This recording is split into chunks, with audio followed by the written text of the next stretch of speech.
आज धर्मबीज या निमित्तानं एक गोरक्षनाथ मच्छिंद्रनाथ गुरु शिष्याचं गीत सादर करतो। मच्छिंद्रनाथा गोरक्षनाथा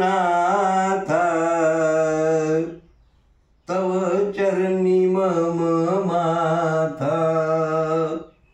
मच्छिंद्रनाथा गोरक्षनाथ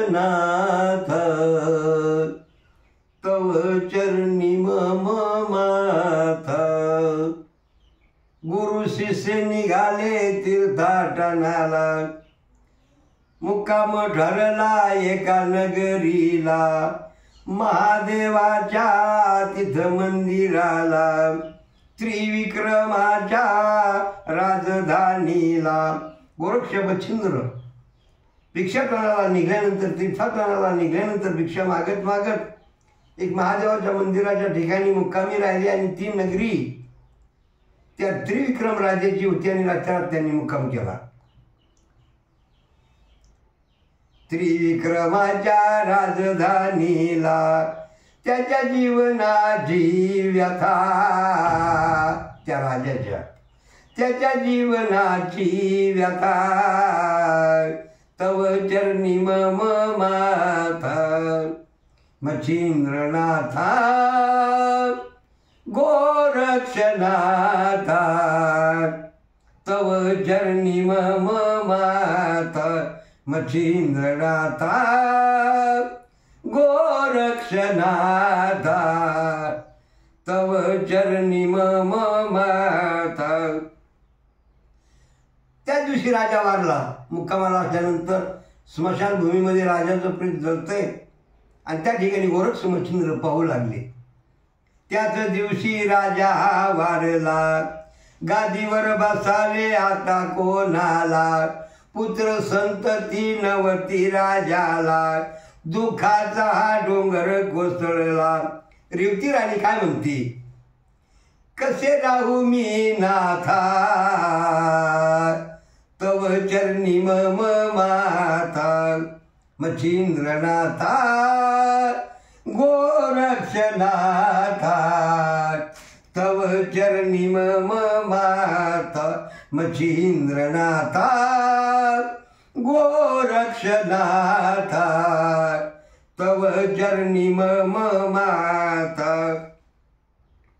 गोरक्ष बोले आपल्या गुरुला, शपथ घेतो गुरु चरणाला। जिवंत करू त्रिविक्रमाला, आनंद होईल सर्व नगरीला। तिथं हळहळ आक्रोश बघून गोरक्षाचं मन द्रवलं आणि गुरु शपथ घेतले की मी या राजाला उठवतो। मच्छिंद्रानं खूप समजूत घातली की हे जगामध्ये असं होणारच आहे, जो जन्माला आलाय तो मेल्याशिवाय राहत नाही। परंतु एखाद्या वेळेस शिष्याचं ऐकावं लागतं म्हणून आनंद होईल सर्व नगरीला। राजा उठल्यावर गातो गुरु ही गाथा तव चरणी मम माथा। मच्छिंद्रनाथा गोरक्षनाथा तव चरणी मम माथा। मच्छिंद्रनाथाने युक्ती शोधली आणि त्या गोरक्षाला सांगितली, माझा आत्मा काढ आणि त्या राजाच्या शरीरात घाल।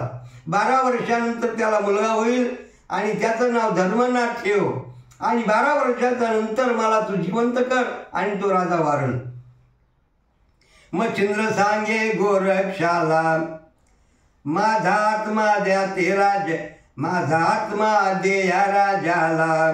12 वर्षानंतर उठव मजला, मुलगा धर्मनाथ नाव त्याला।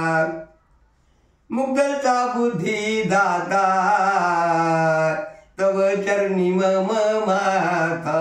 मच्छिंद्रनाथा गोरक्षनाथा तव चरणी मम माथा। मच्छिंद्रनाथा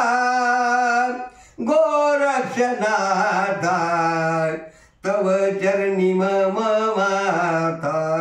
आदेश